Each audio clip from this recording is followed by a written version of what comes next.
هل من ناصر ينصرنا؟ محرم آ گیا لوگوں ہمیں آنسو بہانے دو، محرم آ گیا لوگوں ہمیں آنسو بہانے دو۔ اعوذ باللہ من الشیطان الرجیم، بسم اللہ الرحمن الرحیم، الحمد للہ رب العالمین، والصلاة والسلام علی سید الانبیاء والمرسلین، حبیب الہ العالمین ابی القاسم محمد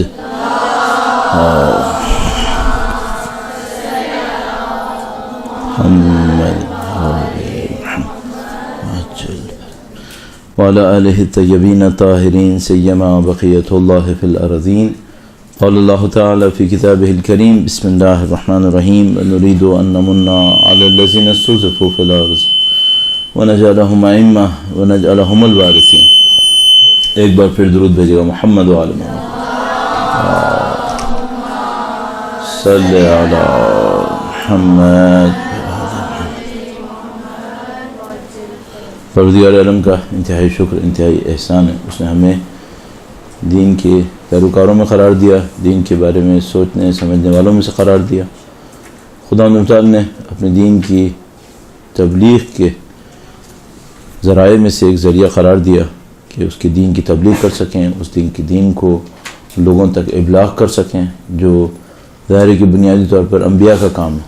خدا تعالیٰ نے اس مقدس فریضے کے اندر ہمیں اور آپ کو شامل ہونے کی سعادت دی ہے، اس سعادت کا شکر بجا لانے کے لیے، جس کے نتیجے میں انشاءاللہ نعمتوں میں اضافہ ہو۔ درود بھیجے گا محمد و آل محمد کا، اللہ صلی علی محمد و آل محمد وعجل فرجہ۔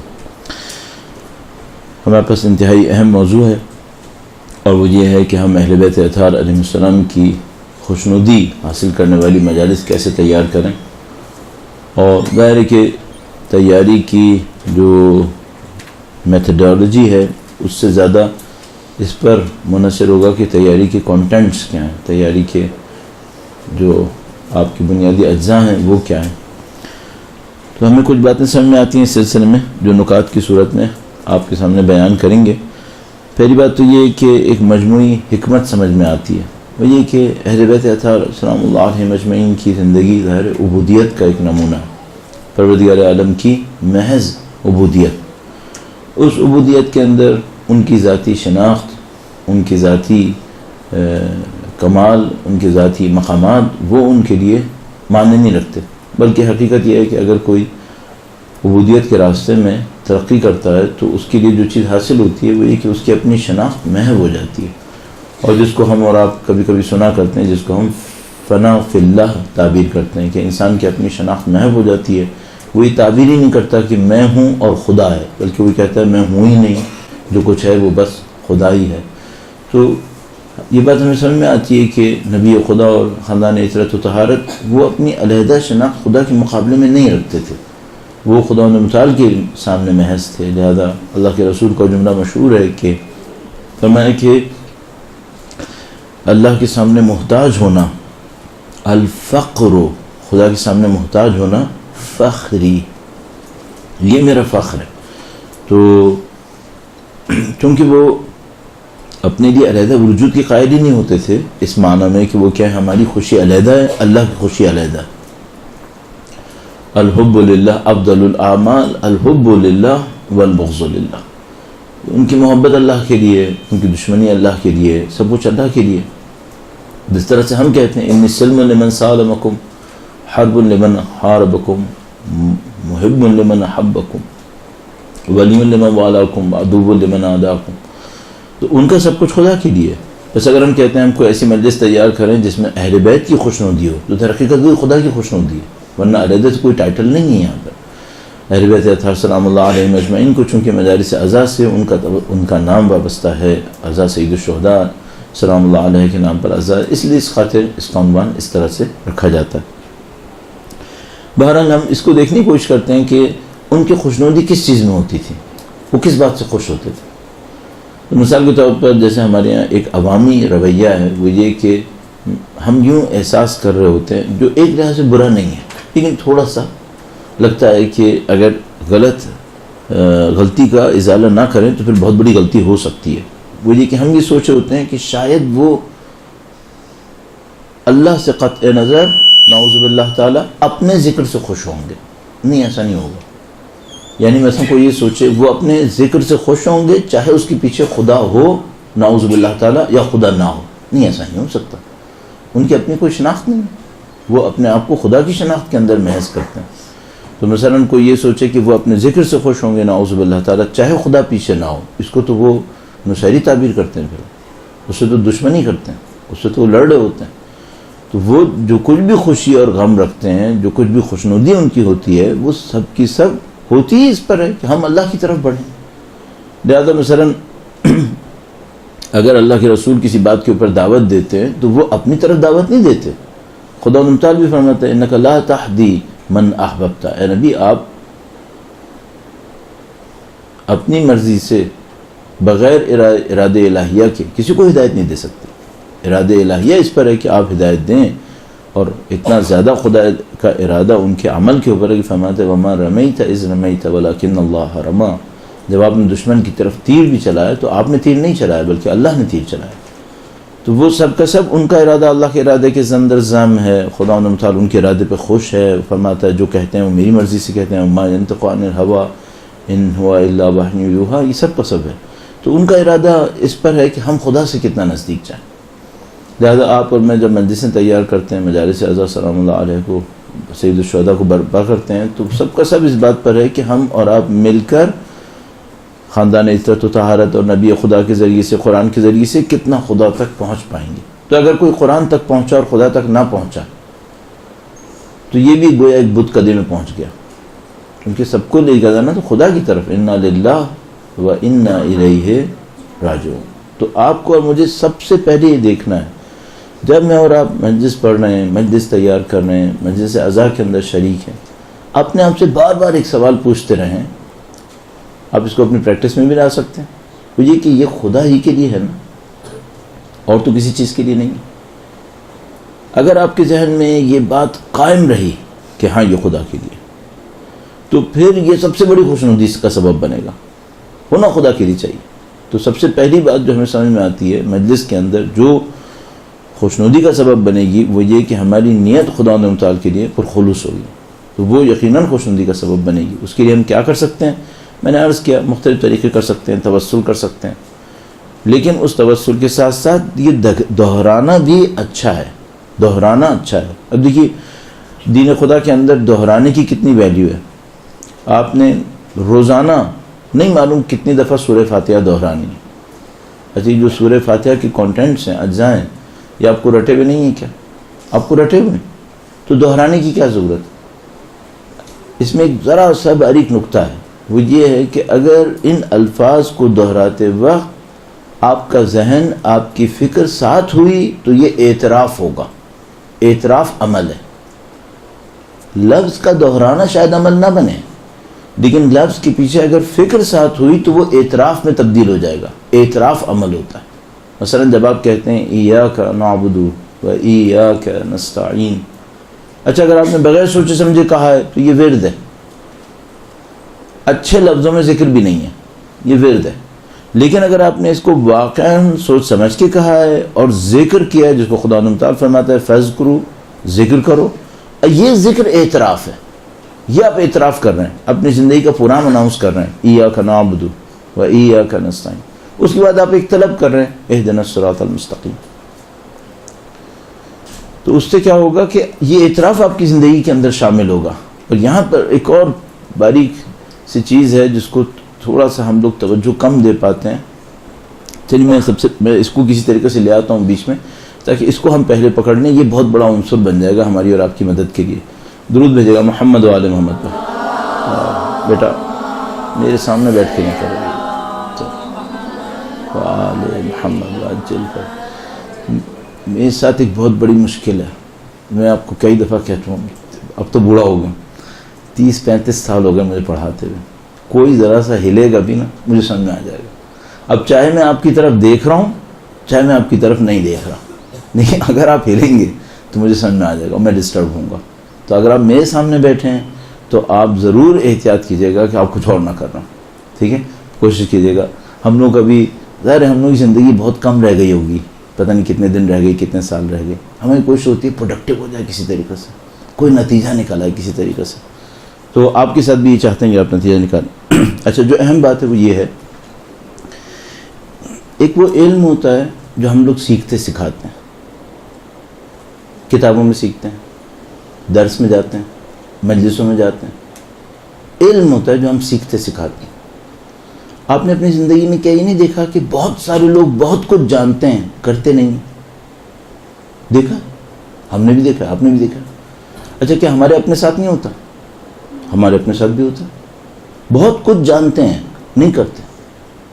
نہیں معلوم کتنے مفاہیم ہم لوگوں کو پتہ ہیں. آپ ماشاءاللہ منصب قائم ہونے کے ناطے یا دوسرے مکاتب مدارس وغیرہ کے اندر ہونے کے ناطے، مجالس سننے کے ناطے کتنے مفاہیم پتہ ہیں پڑھنے کے ناطے.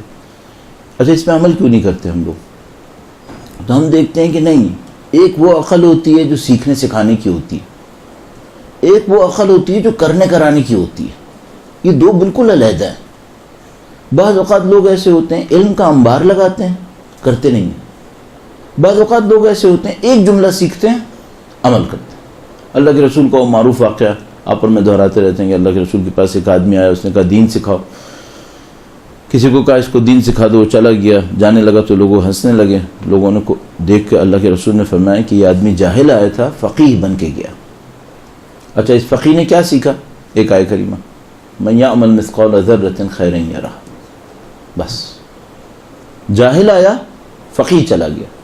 اچھا، اس کی عقل کے اندر سیکھنے سکھانا کتنا ہے؟ ایک آیا. اس کے عمل میں کرنا کرانا کتنا ہے؟ 100%. عمل نے اس کو فقیہ بنا دیا ہے. ابھی اس کا علم تھوڑا سا ہے. فقیہ کتاب سے نہیں بنے گا، فقیہ عمل سے بنے گا. اللہ کے رسول کی روایت بتاتی ہے. کتاب سے بنتا تو اس کے پاس تو ایک آیت کریمہ آئی ہے. فقیہ عمل سے بنا ہے. اس عمل میں یہ 100% ہے، جتنا سیکھا اس پر عمل کر دیا. اچھا، اب ہمیں یہ دیکھنا پڑے گا یہ جو کرنے کرانے کی عمل ہے، عقل ہے، یہ کیسے بڑھتی ہے. اس عقل کو ہم کہتے ہیں تھیوریٹیکل عقل، اس کو کہتے ہیں پریکٹیکل عقل. پریکٹیکل عقل کیسے بڑھتی ہے؟ پریکٹیکل عقل بڑھتی ہے کنٹرول سے. جتنا آپ کا اپنی خواہشات پہ کنٹرول بڑھے گا، آپ کی پریکٹیکل عقل بڑھتی چلی جائے گی. اچھا، پریکٹیکل عقل بڑھتی ہے کیا مطلب؟ جو جانتا ہے عمل کرتا ہے. یہ کون کرتا ہے؟ جس کا کنٹرول بڑھا ہوا ہوتا ہے. جب عقل کے اندر کنٹرول بڑھتا ہے تو معلومات پر عمل فوراً ہوتا ہے. جب عقل کے اندر کنٹرول بڑھتا ہے تو عقل نظری بڑھتی چلی جاتی ہے، عقل عملی نہیں بڑھتی. بس آپ کو پڑھنے لکھنے والی عقل کے ساتھ ایک کرنے کرانے والی عقل چاہیے. یہ جو کرنے کرانے والی عقل ہے یہ بیہودہ کاموں میں لگنے سے زائل ہو جاتی ہے. فضول کاموں میں لگیں گے ضائع ہو جائے گی. آپ کہیں بیٹھے میں اپنا ہاتھ یوں کرتے رہیے، آپ کی عقل ضائع ہو رہی ہے. کیوں؟ آپ کا کنٹرول ضائع ہو رہا ہے، یا آپ نے کنٹرول ضائع کیا. یہ جو کنٹرول ضائع کیا ہے اس میں آپ عمل میں کم آئیں گے، آپ کی عقل عملی ڈیمیج ہو جائے گی. آپ کو چاہیے کنٹرول بڑھائیں. کنٹرول بڑھائیں گے عقل عملی بڑھے گی. عقل عملی بڑھے گی، دو فائدے ہوں گے. ایک تو ہے کہ آپ کام کریں گے، عمل کریں گے، عمل سے زندگی بنتی ہے، ثواب بنتا ہے. اس صرف سیکھنے سکھانے سے نہیں بنتا، کرنے کرانے سے بنتا ہے اصل ثواب. دوسری بات جو اس سے بھی زیادہ اہم ہے، جتنی آپ کی عقل عملی مضبوط ہوگی، اس عقل عملی کو ٹرمنالوجی میں کہتے ہیں قلب. عرفاء اور ان اخلاق کے ماہرین عقل عملی کو جو عمل کرواتی ہے اس کو ٹرمنالوجی میں قلب کہتے ہیں. جہاں کہیں آپ کو روایت میں قلب ملے گا اس کا مطلب یہ ہے، یہ عقل عملی. کاش یہ نقطہ آپ اپنے ذہن کے کسی ایسے حصے میں بٹھا لیں جو کبھی خراب نہ ہو. جہاں کہیں روایت میں قرآن میں آپ کو ملا قلب، سمجھ لیجئے 95% کیسز، اس سے زیادہ میں شاید، اس کا مطلب عقل عملی ہے، عقل نظری نہیں ہے، عقل عملی ہے. یہ قلب کب مضبوط ہوتا ہے؟ جب کنٹرول مضبوط ہوتا ہے. جتنا کنٹرول مضبوط ہوگا عقل عملی مضبوط ہوگی، قلب مضبوط ہوگا. قلب مضبوط ہوگا اس کا مطلب کیا ہوتا ہے؟ اس کا مطلب ہے قلب کی نورانیت. اعضاء کی مضبوطی باڈی کی مسل سے ہوتی ہے، قلب کی مضبوطی نورانیت سے ہوتی ہے. بس اب دیکھیے سیکوینس کیسے. آپ کے سامنے ایک چیلنجنگ پوزیشن ہے، آپ کو کنٹرول امپلیمنٹ کرنا ہے. آپ نے کنٹرول امپلیمنٹ کر دیا. جیسے ہی کنٹرول امپلیمنٹ کیا، عقل عملی مضبوط ہو گئی. عقل عملی مضبوط ہوئی کیا مطلب؟ یعنی قلب مضبوط ہوا. قلب کی مضبوطی کا مطلب کیا ہے؟ نورانیت بڑھی. اس نورانیت کا مطلب کیا ہے؟ اس کا مطلب ہے علم جو سیکھنے سے نہیں آیا ہے، خدا کی طرف سے عطا ہوا. اب علم ملے گا، اصلی علم. یہ وہ علم ہے جو تقویٰ کا رزلٹ ہے. اتقوا اللہ ویعلمکم اللہ. یہ علم سالڈ ہے، اس علم میں شک نہیں ہے، اس علم میں تردید نہیں ہے، اس علم میں بے عملی نہیں ہے. اس علم کے اندر بے انتہا ہوتا ہے کہ بے عملی آتی ہے، بلکہ وہ علم مصیبت بن جاتا ہے. بعض اوقات انسان کو گمراہ بھی کر دیتا ہے، اکڑنے لگتا ہے، فضول باتیں کرتا ہے. یہ علم اتنا پاکیزہ ہوتا ہے چونکہ پاکیزگی کا نتیجہ ہوتا ہے. یہ کبھی علم مصیبت نہیں لاتا، یہ علم ہمیشہ ترقی لے کے آتا ہے، اور یہ علم خدا کی طرف سے عطا ہوتا ہے. اور یہ ظاہراً وہ علم و قلب ہے جو مولا چھٹے امام نے ارشاد فرمایا تھا. درود بھیجے گا محمد و آل محمد صلی فرمایا لیس العلم بالتعلیم والتعلم. علم تعلیم و تعلم سے نہیں ہے، بل ہوا نور یغزفہ اللہ علی قلب من یشاء. بلکہ یہ تو وہ نور ہے جو اللہ نازل کرتا ہے کس پر؟ عقل پہ یا قلب پہ؟ قلب پہ. عقل عملی پہ، قلب پہ. بلکہ یہ وہ نور ہے. دیکھیے نور کا لفظ بھی آپ کو مل گیا، قلب کا لفظ بھی مل گیا. بلکہ یہ وہ نور ہے جو خدا اس کے قلب پہ نازل کرتا ہے جسے چاہتا ہے. اچھا، خدا جو چاہتا ہے قانون سے چاہتا ہے بغیر قانون کے چاہتا ہے؟ خدا ہمیشہ قانون پہ چاہتا ہے. خدا کس قانون کے تحت قلب پر نور نازل کرتا ہے؟ عمل کے قانون پر. کون سا عمل؟ پاکیزہ عمل، جس کے لیے ہم دو ٹائٹل استعمال کرتے ہیں. عمل صالح، رزلٹ اس کا تقویٰ ہے. بس دیکھیے سیکوینس بن گئی آپ کے سامنے. چیلنجنگ پوزیشن آئی، آپ نے کنٹرول امپلیمنٹ کیا. کنٹرول کے نتیجے میں آپ کا عمل صالح بڑھ گیا. عمل صالح بڑھا. عمل صالح بڑھنے کے نتیجے میں تقویٰ بڑھ گیا. تقویٰ بڑھنے کے نتیجے میں نورانیت آ گئی. کہاں پر آئی؟ قلب کے اوپر. قلب کے اندر جو نورانیت آئی، اب کیا آیا؟ اب مزید علم آیا. اب مزید، یہ جو امام نے فرمایا بل ہوا نور یغزفہ اللہ. پس علم نور ہے، علم نور ہے. اس کو آخر تک لے جاتے ہوئے سورہ طلاق وَمَن يَتَّقِ اللَّهَ، آگے کیا؟ وَمَن يَتَّقِ اللَّهَ، آگے بولنا چاہیے تھا آپ کو. يَجْعَلْ لَهُ مَخْرَجًا. جو اللہ کا تقوی اختیار کرے خدا اس کے لیے راہ نجات نکال دیتا ہے. اچھا، تقوی کے نتیجے میں کیا آنا تھا؟ نور، علم. علم راہ نجات ہے. کون سا علم؟ سیکھے سکھایا یا اللہ کی طرف سے نازل ہوا؟ اللہ کی طرف سے. مخرج پیسہ نہیں ہے. وَيَرْزُقُهُ مِنْ حَيْثُ لَا يَحْتَسِبُ. وہاں سے رزق دیتا ہے جہاں سے وہ سوچ بھی نہیں سکتا. یہ رزق کون سا ہے؟ علم، نور. چونکہ خدا نے کہا تھا اتقوا اللہ ویعلمکم اللہ. تم تقوی اختیار کرو، اللہ تمہیں سکھا دے گا، علم دے گا. اب یہاں پہ فرمایا جو تقوی اختیار کرے خدا مخرج دے گا. مخرج کیا مطلب؟ یہاں پہ علم، نور. وَيَرْزُقُهُ مِنْ حَيْثُ لَا يَحْتَسِبُ. وہاں سے رزق دے گا جہاں سے سوچ نہیں سکتا. اس رزق کا مطلب کیا ہے؟ پھر وہی علم اور نور. آج دیکھیے 10 منٹ کے اندر اندر 5-6 بڑی اصطلاحات آپ کے سامنے بتا دیں. اب آپ اس کو اپنے ذہن کے اس حصے میں رکھیے گا جو خراب نہ ہو. رزق، نور، مخرج، علم، تقوی، قلب، کنٹرول، نورانیت، یہ سب آپ کی خدمت میں عرض ہوگا. پل صراط کی تاریکی کو قلب کی نورانیت دور کرے گی. پل صراط آگ میں ہے، اس آگ کو نورانیت بجھائے گی اور کوئی چیز نہیں بجھا سکے گی. یہ نورانیت جو کبھی سید الشہداء کے ذکر سے نصیب ہوتی ہے، چونکہ وہ خود عمل صالح ہے. عرض ہوا تھا عمل صالح نورانیت لے کر آئے گا. کبھی آپ کا پاکیزہ عمل ہوگا، کبھی آپ کا پاکیزہ خلوص ہوگا، اس سے نورانیت آئے گی، نورانیت سے مخرج ہے، علم ہے، رزق ہے. ان سب کے نتیجے میں پل صراط سے آپ کا گزرنا نورانیت کے ساتھ ہوگا. آتش کو جو پل صراط کے ساتھ چل رہی ہے وہ سب کو بجھاتا چلا جائے گا. پل صراط کی سیدھی طرف صلہ رحم ہے، الٹی طرف امانت داری ہے. اگر صلہ رحم اور امانت داری مضبوط ہیں پل صراط پہ تیزی سے گزریں گے. 3 چیزیں پل صراط کے لیے چاہیے.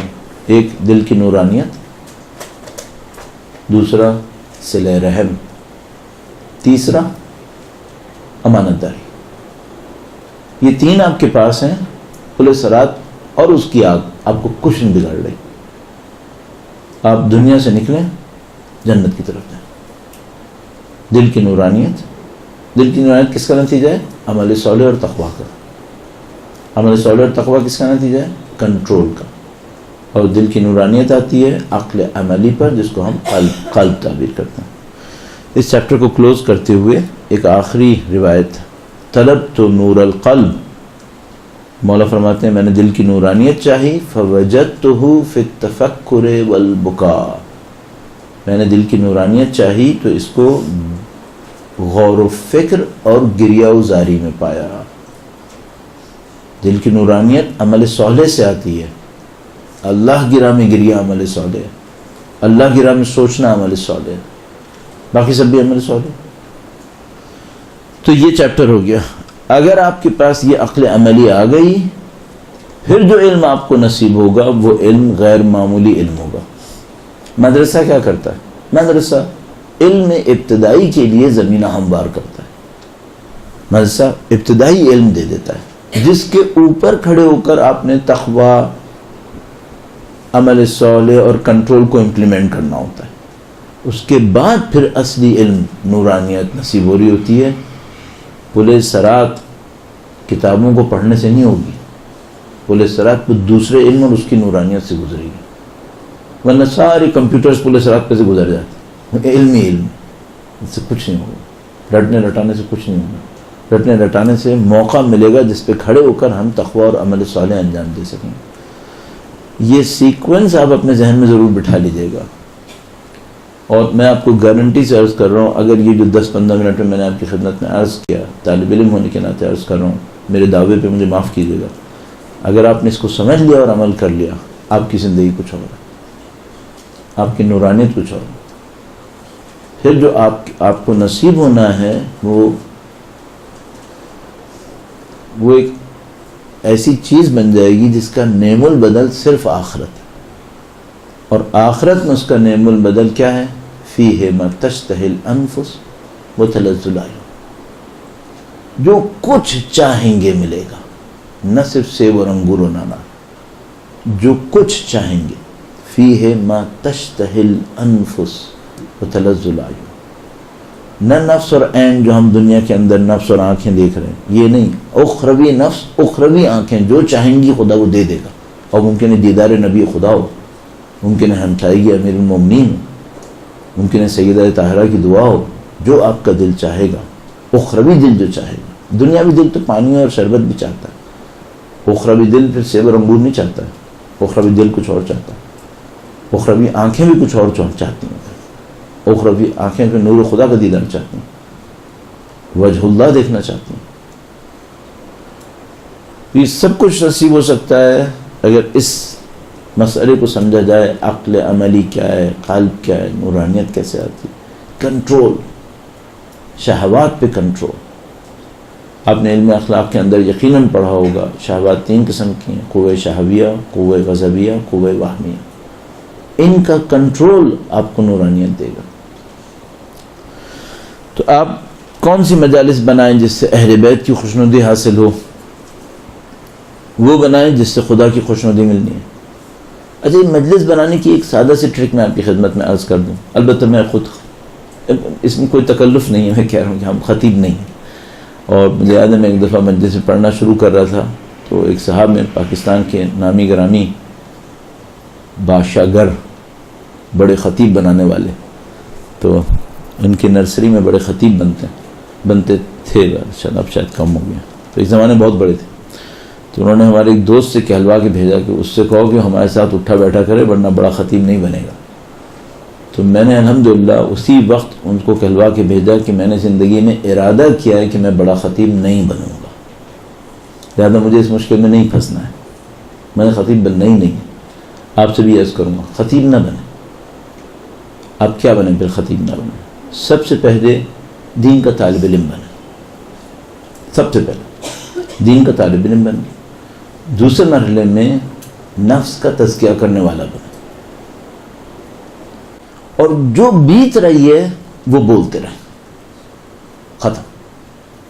جو آپ کہیں گے نا یہ دی موسٹ پریکٹیکل لیسن ہوگا. آپ نے خود بھی تو اسی راستے پہ جانا ہے نا، اللہ کی رضایت. آپ نے کہیں اور جانا ہے کیا؟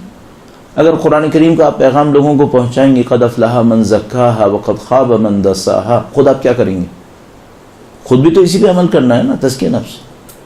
اگر آپ لوگوں کو بتا رہے ہیں کہ قد افلح من تزکا وذکر اسم ربہ فصلی بل تؤثرون الحیات الدنیا، تو یہ آپ نے خود کیا کرنا ہے؟ آپ نے بھی تو یہی کرنا ہے.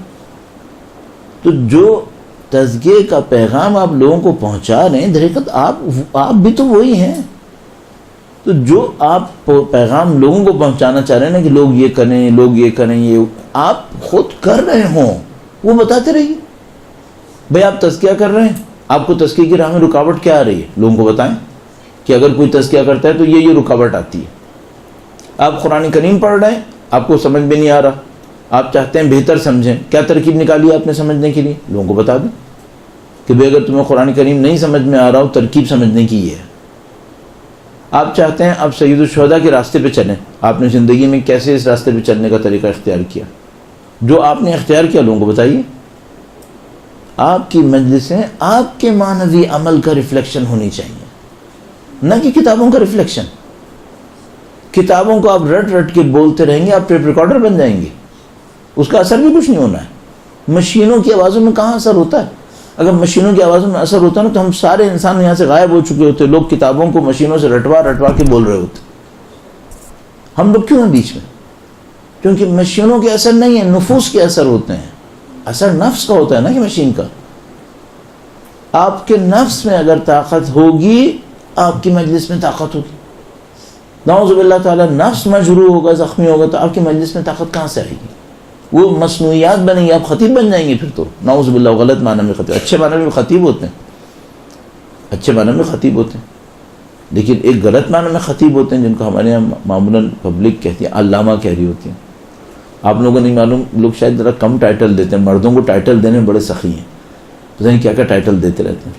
تو شاید خواتین کو ٹائٹل دینے میں تھوڑا سا کنجوسی کرتے ہیں، ذرا سا احتیاط سے دیتے ہیں. اچھا ہے، خدا کا شکر ہے. مردوں کو تو پتہ نہیں کیا کیا ٹائٹل پکڑاتے رہتے ہیں. تقریباً فضول، سوچے سمجھے بغیر. وہ کسی نے کسی عالم کے سامنے، واقعی عالم کے سامنے کہہ دیا بحر العلوم. انہوں نے کہا بحر العلوم کسے کہتے ہیں؟ اس نے کہا علم کا دریا. کہنے کا دریا کو کہتے ہیں، یا تمہیں پتہ ہے دریا میں اور بینک اور میوزیم میں کیا فرق ہوتا؟ کہنا نہیں. کہنے کا جو اپنے علم کو چھپائے اور سجا سجا کے رکھے میوزیم ہوتا ہے. میوزیم کے اندر ایک تصویر دو تصویر نہیں بناتی، ایک تصویر رہتی. کتنا ہی بڑا ماسٹر پیس ہو، مونالیزا بنا دیا ڈاونچی نے، وہ جہاں پہ رکھے لوور میوزیم فرانس کے اندر، دو نہیں بنے گی، ایک ہی رہے گی. یا میوزیم ہوتا ہے، علم رکھا ہوا ہے، بڑھ ہی نہیں رہا، جیسا ہے ویسے کا ویسے. یہ میوزیم ہے. یا ہوتا ہے کیا؟ علم ہوتا ہے، علم کا بینک بن جاتا ہے، پیسے بنتے رہتے ہیں، شہرت بنتی رہتی ہے، طاقت بنتی رہتی ہے، بینک بن گیا. یا علم کا میوزیم ہوتا ہے یا علم کا بینک ہو جاتا ہے. تو اس نے کہا پھر وہ بحر کیا ہوتا ہے؟ دریا کون سا ہوتا ہے؟ میں نے کہا دریا وہ ہوتا ہے جو اپنی تہ میں مٹی سے موتی بناتا رہتا ہے، مچھلیاں پالتا رہتا ہے، انسانوں کو راستے دیتا ہے. تم بتاؤ، تم بحر ہو، میوزیم ہو، بینک ہو، کیا ہو تم؟ ہم لوگ اچھے ہوتے ہیں نا جو میوزیم ہوتے ہیں، ہمارے برے بینک ہوتے ہیں، اس سے برے ڈکیت ہوتے ہیں. اس سے پہلے ڈکیت ہوتے ہیں. یہاں کون بہر بہر کی باتیں کہاں ہو رہی ہیں, کیا کیا ٹائٹل دیتے رہتے ہیں لوگ ایک دوسرے کو. تو آپ ہمیں کوشش کریں جو ہمارے اوپر بیت رہی ہے, گزر رہی ہے خدا کی راہ میں, اسی کو سنائیں. آپ نے سید الشہداء کے راستے پہ چلنا ہے, اس کو بتائیں کیسے چلیں. آپ نے معنویت حاصل کی ہے, بتائیں معنویت حاصل کی. اچھا اگر کوئی مجھ سے کہے میں نے کچھ نہیں کیا, تو میں اسے کہوں گا پھر تو اپنے اوپر بول کے ظلم کیوں کر رہے ہو؟ مت بولو, خاموش ہو. کچھ ضروری ہے کہ سب بولو؟ تھوڑا سا بول دو, زیادہ نہیں بولو. جتنا کیا ہے اتنا بولو, بہت زیادہ نہیں بولو. بااثر پڑھیں, تربیت کے ساتھ پڑھیں, تزکیے کے ساتھ پڑھیں. تو آپ اور میں مجلس اچھی تیار کریں. تو یہ تو ساری باتیں ہو گئیں آدھے سے زیادہ وقت میں. اس پر کہ اپنے اوپر کچھ کریں, وہ باہر لائیں, تو آپ کی مجلس میں بڑی طاقت ہے. یہ اللہ کی خوشنودی لائے گی, نبی اور اولاد نبی کو خوش کرے گی. اب ٹاپک کیا ہونے چاہیے؟ مثلا ہمارے خیال میں نمبر 1 اللہ کی بندگی, اس کو پروموٹ کریں. اللہ کی بندگی بہت بڑا عنوان ہے جس کو ہم لوگ عبودیت کہتے ہیں. وما خلقت الجن والانس الا لیعبدون, نہ کہ عبادت کریں بلکہ بندگی کریں. اس کے ترجمے میں اگر عبادت کی جگہ بندگی رکھ لینا تو بہت لطافت ہے اس میں. ما خلقت الجن والانس الا لیعبدون, ہم نے جن و انس کو اس لیے خلق کیا کہ ہماری بندگی کریں, کیونکہ بندگی میں معراج ہے. خدا نے ہمیں اس لیے خلق کیا کہ معراج پہ پہنچائے, اور معراج پہ پہنچانے کا راستہ کہاں سے ہے؟ بندگی سے. سبحان الذی اسرا, آگے کیا؟ سبحان الذی اسرا, آیتیں ہیں سن چاہیے. سورہ بنی اسرائیل پہلی آیت, سبحان الذی اسرا بعبدہ لیلا من المسجد الحرام الی المسجد الاقصی الذی بارکنا حولہ لنریہ من آیاتنا. سورہ اسراء, سورہ بنی اسرائیل بھی کہتے ہیں, پہلی آیت کریمہ. پاک و پاکیزہ ہے وہ خدا جس نے اپنے بندے کو معراج میں سیر کرائی.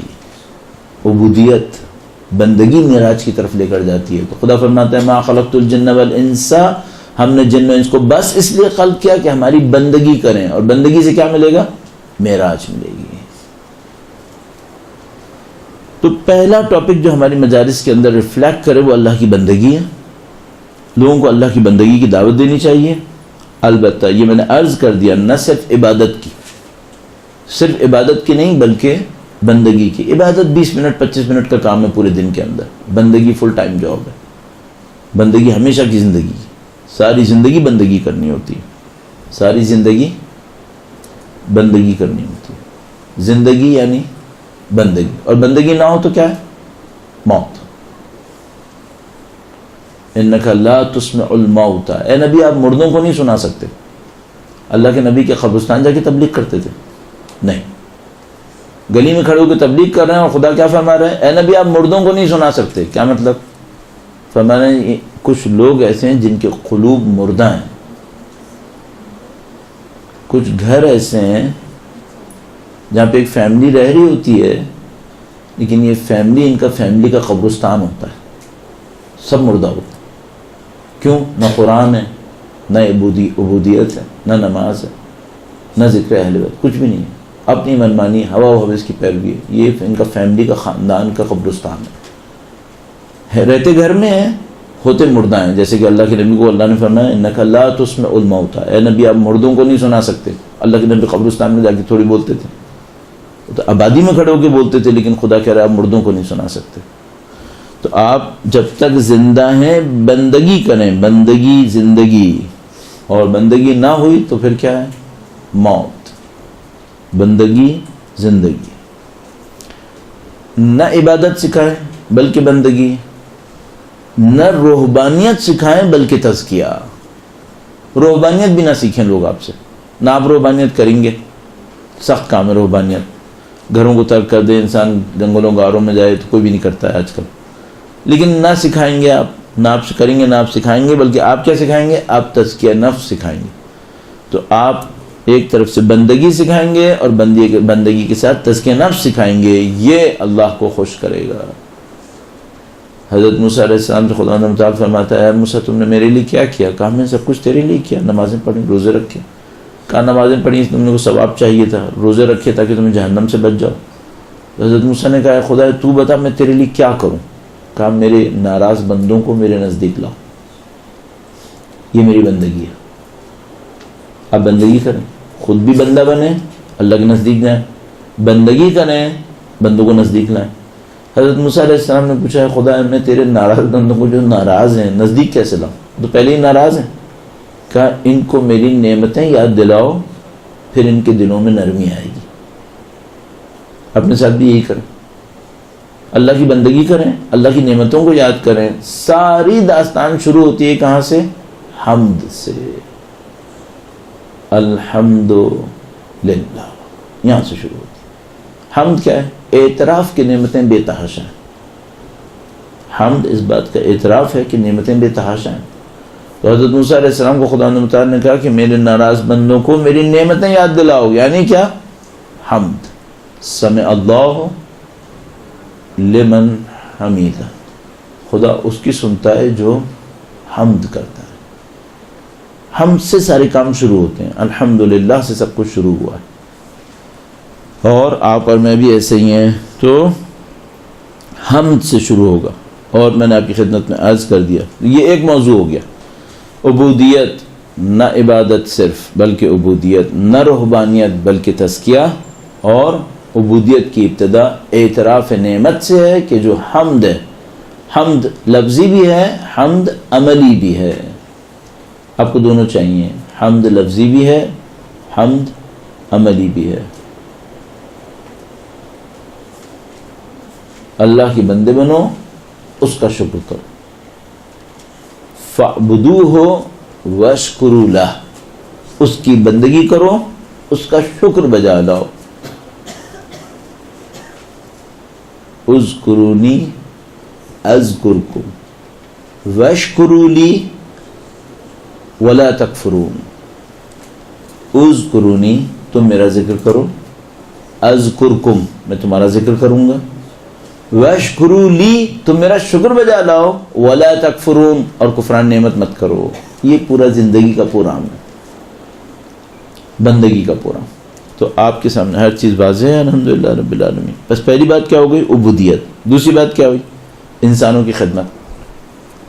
خود بھی کرو، بندوں کو بھی سکھاؤ، خوشنودی نصیب ہوتی. اپنے آپ سے ایک سوال پوچھتے رہیے گا، ساری زندگی پوچھنے کا سوال ہے یہ. وہ کیا ہے؟ آپ کہیں گے میں جو باتیں کہہ رہا ہوں سب لمبی ٹرم میں کر رہا ہوں. لمبی ٹرم میں اس لیے کر رہا ہوں یقین نہیں ہوتا اب کیا بچا ہے. آدمی کو پروڈکٹیوٹی دکھانی ہے، فوراً کچھ نتیجہ چاہیے، یعنی کچھ جو بھی کرے اس میں نتیجہ ہونا چاہیے. انسانوں کی خدمت کر. اپنے آپ سے ایک سوال پوچھتے رہے، آپ کی زندگی سے اجنبیوں کو بے لوس فائدہ کیا پہنچتا ہے؟ آپ کی زندگی سے اجنبیوں کو، میں نے کیوں کہا؟ ماں باپ کو تو فائدہ پہنچانا واجب ہے. یہ بے لوس کہاں ہے؟ تو واجب پہ عمل کیا. اپنے بھائی بہن کا خیال کروں، واجب ہے. صلہ رحم ہے. اپنے بچوں کو پالوں، اہل خانہ کا خیال کروں، یہ تو واجبات ہیں. یہ بتاؤ تمہاری زندگی سے اجنبیوں کو بے لوس کیا ملا؟ بے لوس کا مطلب کیا ہے؟ بغیر کسی عوض کے، جس کا آپ کو کوئی عوض نہیں مل رہا ہے. لوس ویسے گندگی کو کہتے ہیں. بے خلوص بے لوس ہوتا ہے، جس کے اندر خلوص نہیں ہوتا وہ لوس ہو جاتا ہے. تو خلوص والا بے لوس ہوتا ہے، جس میں خلوص نہیں ہوتا وہ لوس ہوتا ہے. لوس یعنی گندگی. تو جو بے لوس فائدہ آپ دوسروں کو پہنچائیں، یعنی خلوص کے ساتھ دوسروں کو فائدہ پہنچائیں، اس کو ہم کہتے ہیں صدقہ. ہم لوگ سمجھتے ہیں پیسہ دینا صدقہ ہے. صدقہ ہوتا ہے ہر وہ کام جو صدق نیت سے خدا کے لیے کیا جائے. صدقہ ہر وہ کام ہے جو صدق نیت سے خدا کے لیے کیا جائے. اچھا آپ اپنی زندگی میں اپنے آپ سے ایک سوال پوچھیں، اجنبیوں کو میری زندگی سے بے لوس فائدہ کیا ملا؟ اجنبی کا مطلب واضح ہے، یعنی جس سے آپ کا کوئی بلڈ ریلیشن نہیں ہے، جس سے آپ کا اپنا کوئی تعلق نہیں ہے، بے تعلق، لیکن آپ نے فائدہ دیا. کیا دیا فائدہ؟ جس سے آپ کو بھی کچھ نہیں مل رہا، کیا دیا؟ اس سے آپ کو پتہ چل جائے گا کہ آپ کی زندگی دوسروں کے لیے مددگار ہو رہی ہے یا نہیں ہو رہی ہے، یا آپ اپنے لیے جی رہے ہیں. اپنے لیے سب جیتے ہیں. آپ دوسروں کے لیے کیا کر رہے ہیں؟ انسانی ہمدردی. بس یہ درس آپ اپنی زندگی میں بھی رکھیں، خود بھی سیکھیں، دوسروں کو بھی سکھائیں. انسانی ہمدردی کے لیے 2 چیپٹر ابتداً بہت ضروری ہیں، دونوں پل صراط کے اوپر کام آتے ہیں. نمبر 1 صلہ رحم، نمبر 2 امانت داری. اگر کسی کے اندر امانت داری نہیں ہے وہ انسانوں کے کام نہیں آ سکتا. کیوں؟ جیسے اسے کچھ پیسہ ملے گا ہڑپ کر جائے گا، جیسی کوئی شہرت ملے گی اس سے دغا بازی کرے گا. شہرت سے فائدہ اٹھائے گا اپنے لیے، طاقت سے فائدہ اٹھائے گا اپنے لیے، اس میں امانت داری نہیں ہے. نہج البلاغہ میں مولانا نے فرمایا ان کی ذات پہ درود بھیجے گا، محمد و آل محمد اللہم صلی علی محمد.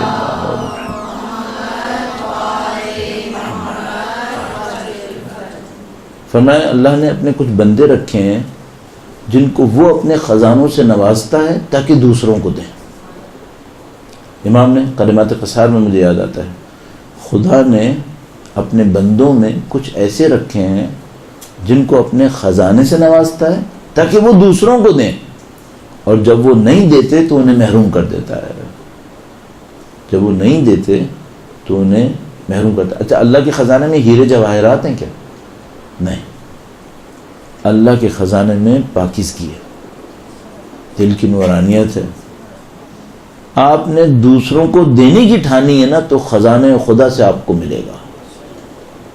اس لیے میں نے دوسرا پوائنٹ عبودیت کے بعد انسانوں کی ہمدردی رکھا. کیوں؟ یہ آپ کی تزکیہ نفس کے اندر مؤثر ترین کاموں میں سے ایک کام ہے. جو میں نے ابھی دل کی نورانیت عرض کی تھی آپ کی خدمت میں، عقل عملی، قلب، نورانیت، علم ملتا ہے، مخرج، رزق ملتا ہے، یہ سب وہی ہے. وہی خزانہ الہیہ رزق دے رہا ہوتا ہے. خزانہ الہیہ سکے نہیں دیتا، سکے بھی دیتا ہے دینے کے لیے دیتا ہے، اپنے لیے نہیں دیتا. سید الشہداء کے خزانے میں دیکھو اس وقت سکے ہی سکے ہیں، لیکن ان کی ذات میں کیا دینے کی نہیں ہے، سب کو سب دے رہے. فرمایا کہ اللہ نے اپنے بندوں میں سے کچھ کا انتخاب کیا، ان کو اپنے خزانوں سے دیتا ہے تاکہ وہ دوسروں کو دیں. آپ وہ بننے کی کوشش کریں، انسانی ہمدردی کریں، انسانوں کو دینے کی کوشش کریں. نہج البلاغہ میں ایک خطبے میں امام نے حمد کی ابتدا اس طرح سے کی، الحمدللہ الواصل حمدہ بالنعمہ. حمد اس خدا کی جس نے حمد کو واصل کیا اپنی نعمتوں سے. یہ جملہ یہاں پہ تھا. اب جو میں کہنے والا ہوں، نحمدہ علی آلائہ کما نحمدہ علی بلائہ. ہم اللہ کی حمد کرتے ہیں اس کی نعمتوں پر جیسا کہ ہم حمد کرتے ہیں اس کی آزمائشوں پر. فرمانے ہم آزمائشوں پہ صبر نہیں کرتے، ہم آزمائشوں پہ شکر کرتے ہیں. آزمائشوں پہ صبر کرے جو اس کو مشکل سمجھے. ہم آزمائشوں کو خدا کی نعمت سمجھتے ہیں، لہذا ہم آزمائشوں پہ شکر کرتے ہیں. نحمدہ علی آلائہ کما نحمدہ علی بلائہ. امتحان بھی دیتا ہے تو ہم شکر کرتے ہیں کیونکہ ہمیں پتہ ہوتا ہے یہ امتحان نعمت ہے. تو آپ انسانوں کی ہمدردی کی طرف جائیں، انسانوں کو دینے کی طرف جائیں. خزانہ قدرت آپ کے لیے کام کرے گا، آپ کو دینا شروع کر دے گا. اس میں دنیا بھی ہوگی، اس میں آخرت بھی ہوگی، لیکن آپ سب دیتے چلے جائیے. آپ سب دیتے چلے جائیے. اتنا دے دیں کہ خدائے رزاق کے رزاق نمائندے بن جائیں. اللہ رزاق ہے، وہ زمین پر رزاق نمائندے ڈھونڈ رہا ہے. آپ اس رزاق کے زمین پہ رزاق نمائندے بن جائیں.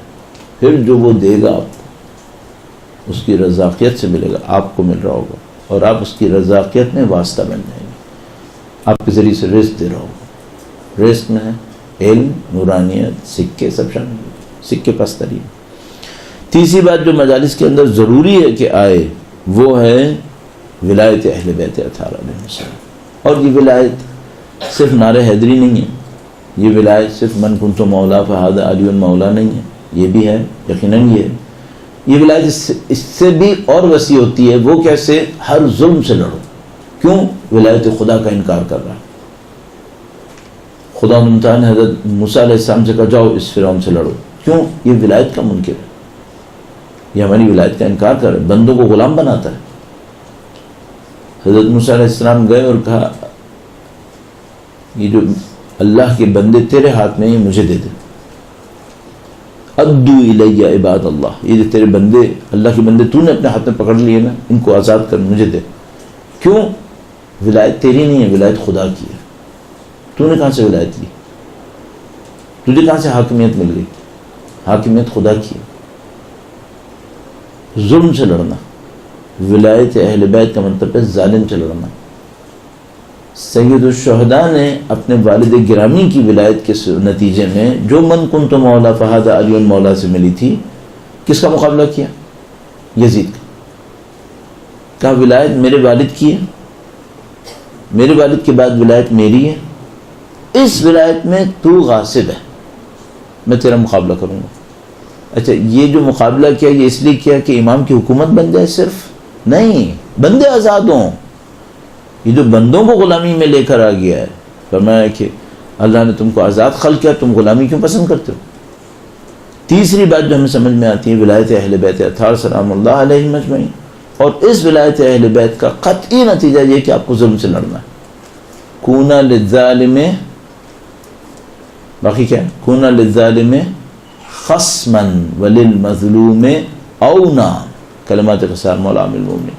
کونا للظالم خصما، اے حسن و حسین ظالم کے دشمن بن جاؤ، مظلوم کے مددگار بنو. فرما رہے مولا کی ولایت خدا نے مجھے دی ہے، میری ولایت تم دونوں کے پاس آئی ہے، تم دونوں کے اوپر ایک ڈیوٹی ہے. کیا ڈیوٹی ہے؟ ظلم سے لڑو، ظالم سے لڑو، مظلوم کا ساتھ دو، مظلوم کے معاون بنو. یہ ولایت اہل بیت اطہار علیہ السلام. ولایت اہل بیت اطہار انسانوں کو کمال تک پہنچانے کے لیے. اچھا اس کا استدلال کیا ہے؟ اس کا استدلال یہ ولایت اہل بیت اطہار انسانوں کو کمال پہ پہنچانے کے لیے، انا للہ و انا الیہ راجعون کے لیے. اس میں چند ظالم رکاوٹ بنے ہوئے ہیں جو انسانوں کو غلام بنا کے پکڑ لیتے ہیں، چونکہ وہ آئے انسانوں کو خدا تک پہنچانے کے لیے، اور چند ظالم انسانوں کو غلامی میں رکھ کر خدا تک پہنچنے سے روک رہے ہیں. لہذا اہل بیت اطہار ان ظالموں سے لڑتے ہیں. لہذا موسیٰ علیہ السلام قارون سے بھی لڑے، کہا تو اپنی دولت استعمال کرتا ہے بندوں کو غلام بنانے کے لیے، میں نہیں کرنے دوں گا. تو وہ قارون سے بھی لڑے. تو حضرت ابراہیم علیہ السلام نمرود سے لڑے، حضرت موسیٰ علیہ السلام فرعون سے لڑے، حضرت موسیٰ علیہ السلام قارون سے لڑے، حضرت عیسیٰ علیہ السلام اپنے زمانے کے علماء سو سے لڑے، رسول خدا قریش سے لڑے، مولا امیر المومنین امیر شام سے لڑے، سید الشہداء یزید سے لڑے، اور وقت کے امام دنیا کے تمام ظالموں جابروں سے لڑیں گے. یملأ الارض قسطا وعدلا کما ملئت ظلما وجورا. آپ کا کام یہی ہے. آپ کی تیسری ڈیوٹی یہ ہے کہ آپ ظلم سے لڑیں، ولایت اہل بیت کا اعلان کریں، ظلم سے لڑیں، ظالم کو ساتھ دیں، خود بھی کریں، مجلسوں میں بتائیں، آپ کی ڈیوٹی بن جائے. تو یہ بیان آپ کی خدمت میں اتمام کو پہنچاتا ہوں. ٹائم کافی ہو گیا. مجھے ذہن میں غلط فہمی ہو گئی، شاید اسی وجہ سے، دماغی کمزوری کی وجہ سے میں 2 بجے کے بجائے 2:30 بجے پلان کر گیا، اور اس اعتبار سے گھر سے نکلا بالکل صحیح 2:30 بجے پہنچ گیا یہاں پہ. اور بیچاروں نے مجھے فون کر کے کہا کہ بھائی آپ کو 2 بجے آنا تھا. میں نے کہا اوہ تو مجھے یاد نہیں، میں 2:30 بجے پلان کر کے پہنچ گیا. اس وجہ سے وہ آدھا گھنٹہ آپ لوگوں کا ضائع ہو گیا. لیکن میں نے اس آدھے گھنٹے کے ضائع ہونے کو بچانے کے لیے 55 منٹ میں فل آف کانٹینٹس بول کے دکھا دیا آپ کہ میں اتنا نان اسٹاپ بولوں گا کہ اگر آپ اس کو دوبارہ سنیں گے تو آپ کو 1.5 گھنٹہ لگے گا، یقیناً لگ جائے گا. چونکہ آپ سنیں گے، رکیں گے اور لکھیں گے تو آپ کو 1.5 گھنٹے سے زیادہ ہی لگ جائے گا. تو میں نے سوچا آپ کا وقت ضائع نہ ہو، آپ کا وقت جو ہے وہ پورا ہو جائے. آپ نے محنت کی ظاہر ہے، تو اس طرح سے میں کنڈنس کر کے بول دوں تاکہ انشاءاللہ وہ جو مجھے 1.5 گھنٹے میں بولنا تھا وہ میں 1 گھنٹے میں بول دوں. لیکن آپ کو ایک زحمت کرنی ہوگی، آپ میں سے کسی کو جس کو اس سے کچھ اور سیکھنا ہے کہ آپ کو 1 دفعہ اور سننا پڑے گا. میں آپ کو گارنٹی سے کہہ رہا ہوں، اس 1 دفعہ سننے سے آپ سب نہیں سیکھ پائیں گے. میں نے بہت کنڈنس بولا ہے، بہت تیز بولا ہے، نہ آپ لکھ پائے ہوں گے نہ آپ سمجھ پائے ہوں گے. یہ میں آپ کو گارنٹی سے کہہ رہا ہوں. اگر آپ کو صحیح سمجھنا ہے 1 دفعہ کم سے کم سکون سے اور سنیے گا، ورنہ یہ آپ کو فائدہ زیادہ نہیں ہوگا. اور سکون سے سنیے گا، عمل کیجیے گا، انشاءاللہ پروردگار عالم آپ کی عزت و سلامتی میں اضافہ فرمائے گا انشاءاللہ. درود بھیجے گا محمد و آل محمد. اللہ صلی اللہ محمد. انشاءاللہ پروردگار نصیب فرمائے. درود بھیجے گا محمد و آل محمد. اللجن اللجن يا مولا اللجن اللجن اللجن اللجن اللجن اللجن اللجن اللجن يا صاحب السماء اللجن